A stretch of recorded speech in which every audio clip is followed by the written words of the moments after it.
Look behind the walls of almost any house, and you will find a massive network of copper. The red metal is everywhere, snaking through our plumbing and carrying power to our outlets. Most of us walk past it every day without giving it a second thought.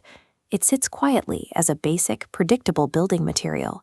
But walk onto a Wall Street trading floor, and you will find economists who treat this exact same metal like a crystal ball.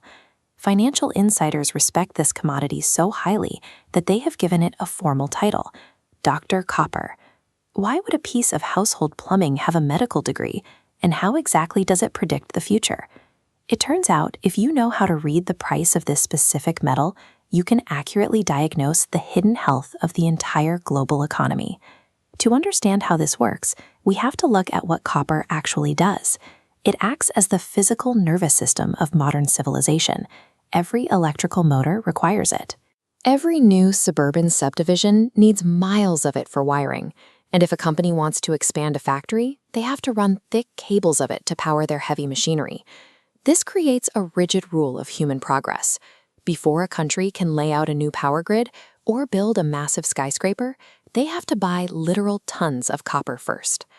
Right now, China does more of this building than anyone else, consuming roughly 50% of the entire world's supply to fuel their massive infrastructure projects. Because every modern project demands this metal, the sheer volume being bought at any given moment is a direct physical reflection of human industrial ambition. When the global economy is healthy, industrial growth is strong. Developers are planning new buildings, buying up millions of tons of material, and driving the price of copper steadily upward. But when trouble is brewing and a recession starts to loom, corporate budgets tighten. Developers quietly pull the plug on new construction, and factories slow their assembly lines. Suddenly, the massive appetite for wiring and motors vanishes. With nobody buying, the price of copper crashes. Large-scale builders stop ordering copper the moment they sense a slowdown, often months before the rest of us feel a single symptom of a recession. This chart shows the relationship over time between the price of copper and the broader economy. Notice how the copper line suddenly drops off a cliff, while the general economy line still looks perfectly fine. But shortly after that warning sign, the broader economy follows it right downward into a recession. That specific gap in time is the predictive window. The metal earns its doctor title because it successfully diagnoses the illness well before any public symptoms show up. For traders, a rising price reflects global confidence, while a falling price suggests investors are bracing for a long period of economic decline. Looking forward, Dr. Copper is signaling an immense long-term surge in global demand. The global push toward electric vehicles requires a massive increase in raw material. A standard gas-powered car uses about 20 kilograms of copper. This electric vehicle on the assembly line needs 80 to 100 kilograms, roughly 5 times more metal for every single car produced. Add to that the transition away from fossil fuels. Replacing coal plants with wind turbines and solar farms will require hundreds of millions of additional tons of copper over the next 30 years just to handle all that new power transmission. But there is a serious bottleneck.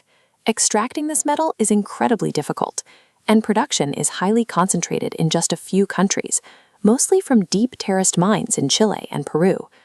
To help make up the difference, the world relies heavily on crushing down and recycling old electrical scrap. This creates a fragile system. If a single labor strike hits a South American mine, or a major recycling facility closes down, global supply gets shocked immediately. The transition to green energy requires historic amounts of physical material. Without enough copper to build the grid, the transition could grind to a halt. The copper prices you hear on the news represent a real-time checkup on human activity. A rising price reflects our collective drive to build, expand, and invent across every continent.